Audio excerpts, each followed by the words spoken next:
Rádio Trombetas apresenta Mais que Palavras. Pastor Samuel França.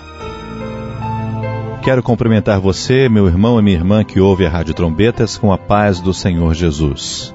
Se você puder, abra sua Bíblia no segundo livro de Samuel, capítulo 12, no versículo 13, que diz: Então disse Davi a Natã: Pequei contra o Senhor. E disse Natã a Davi: Também o Senhor traspassou o teu pecado, não morrerás.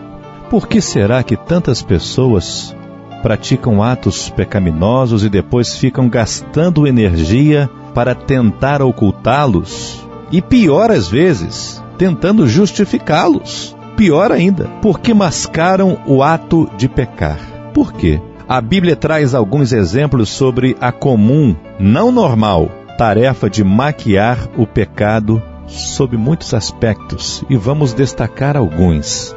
No primeiro livro da Bíblia, em Gênesis 12, versículo 13, e também Gênesis 20, versículos de 2 a 13, Abraão afirma que Sara é sua irmã. Esta meia-verdade é por dedução, meia mentira. A intenção de Abraão era enganar para garantir uma certa proteção de vida. Esse foi o primeiro caso descrito de pecado mascarado. Já Labão usa um costume local desconhecido por Jacó e dá primeiro sua filha Léia, enganando assim o genro. Está em Gênesis 29, versículos de 16 a 27. Usar a lei com motivos torpes é também fazer uso de um artifício para fugir da literal condenação de pecador. Podia, acaso, associar-se contigo o trono de iniquidade que forja o mal, tendo por pretexto uma lei? Salmo 94, versículo 20. O povo tentou remendar um erro com outro erro. No livro de Números, capítulo 14, versículos de 39 a 45, os filhos de Israel tinham sido punidos por Deus por terem rejeitado o relatório positivo dos fiéis espias Caleb e Josué. E agora, vejam, eles queriam corrigir o erro. Moisés os advertiu para que não tentassem entrar na terra de Canaã à força. A aparente coragem deles servia como máscara para encobrir a incredulidade e desobediência. Primeiro ponto, incredulidade. Aliás, nós encontramos uma referência da incredulidade do povo de Israel concernente à entrada em Canaã em Hebreus, capítulo 2, versículo 19. Não entraram em Canaã por causa da sua incredulidade. Muito bem, às vezes nós também tentamos ser disciplinados e fiéis na obra de Deus, não é? Claro, mas na verdade estamos tentando pagar uma dívida com Ele. Que erramos e às vezes queremos nos esmerar por causa do nosso erro, sem corrigir o erro, sem voltar lá onde nós caímos ou estamos caídos. Que o Senhor tem de misericórdia de nós. Em Números 16, de 1 a 3, Corá e sua turma tentam defender o sistema democrático. Eles alegam que todos têm caráter e condições de exercer liderança e defendem mais participação, questionando inclusive a atuação de Moisés, tendo Deus chamado Moisés. Muitas vezes também escondemos nossas verdadeiras pretensões atrás dos direitos do povo, da liberdade de expressão, da democracia. É ou não é? Paramos agora para meditar nisso. É ou não é verdade? Vejamos também o caso de Acã, descrito em Josué capítulo 7. É bastante usado para falar dos prejuízos de se esconder um erro, um pecado. Calado, simplesmente ele deixa a investigação se arrastar até atingi-lo, sem dar o mínimo sinal de ter pecado. Frio, insensível, é um típico exemplo do hipócrita que usa uma máscara de pertencente ao povo de Deus. Olhe, muitos nos dias de hoje se encontram na situação de Acã. Ficam escondendo seus erros. O pastor dá uma mensagem revelada, fala através do louvor, mas existem Acãs. Sabe quando serão desmascarados? No arrebatamento, quando ficar aqui, para a grande tribulação. O que dizer também de Ananias e Safira? Talvez seja o mais tremendo caso de pecado escondido e revelado. Atos, capítulo 5, de 1 a 11. Eles usaram as boas obras como pretexto para esconder sua intenção maligna de obter status de espiritualidade no meio do povo. Meu irmão, minha irmã, desculpas não salvam.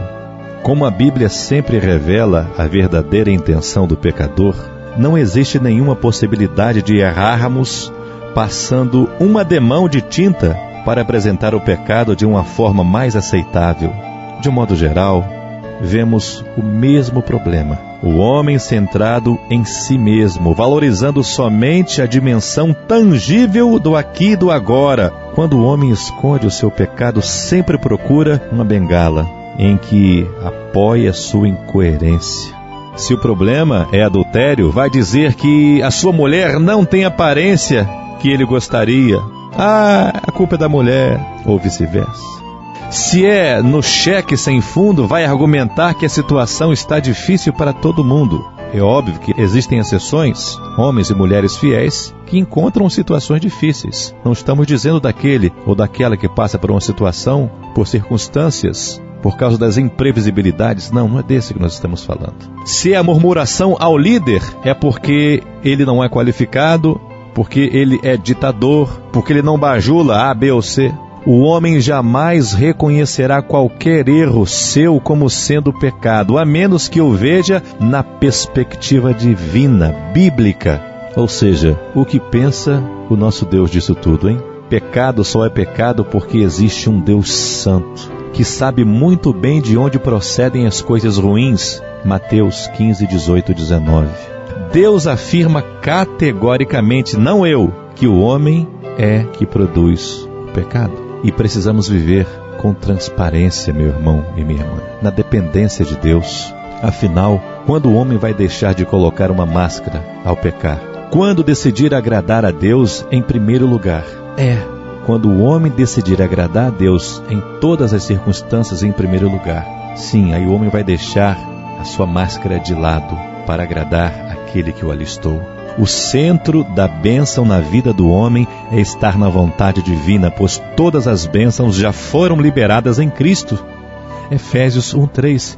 Enquanto o homem preferir as coisas do mundo mais do que as coisas de Deus, nunca experimentará os rios de água viva correndo do seu interior, João 7, 37 a 39, e viverá na sequidão. E quando o homem passará a confessar todo e qualquer pecado cometido, em quando entender a miséria que é o pecado sobre a vida de todo aquele que ignora ou o menospreza.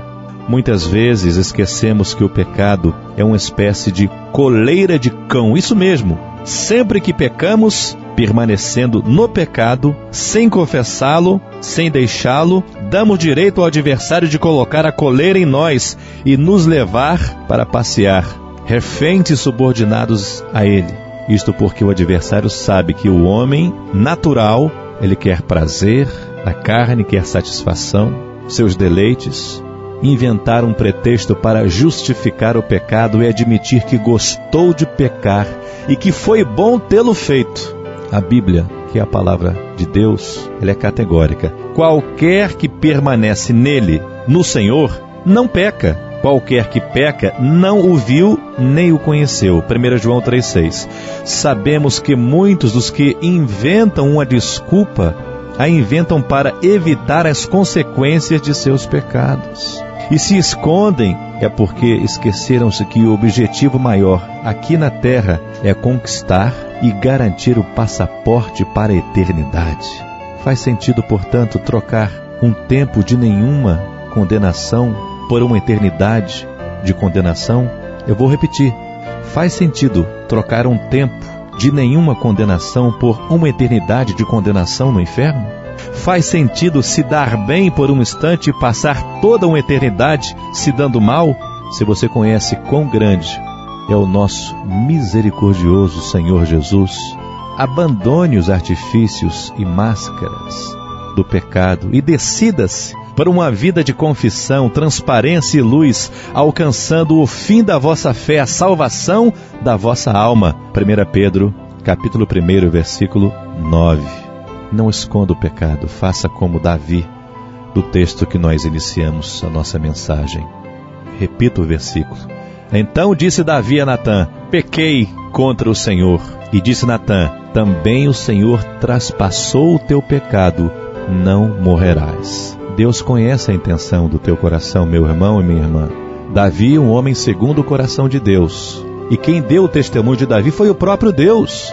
Deus, Ele sabe que nós somos imperfeitos, falhos e pecadores. Nós temos apenas que reconhecer isso, estar fiados no sangue de Jesus, que nos purifica de todo pecado. Portanto, é vital confessarmos e deixarmos o pecado, para que alcancemos a misericórdia do Senhor para esta vida e no porvir a vida eterna. Que tenhamos coragem, que o Espírito Santo nos convença de todas as coisas. E esta palavra é para todos nós, porque o Senhor está à porta.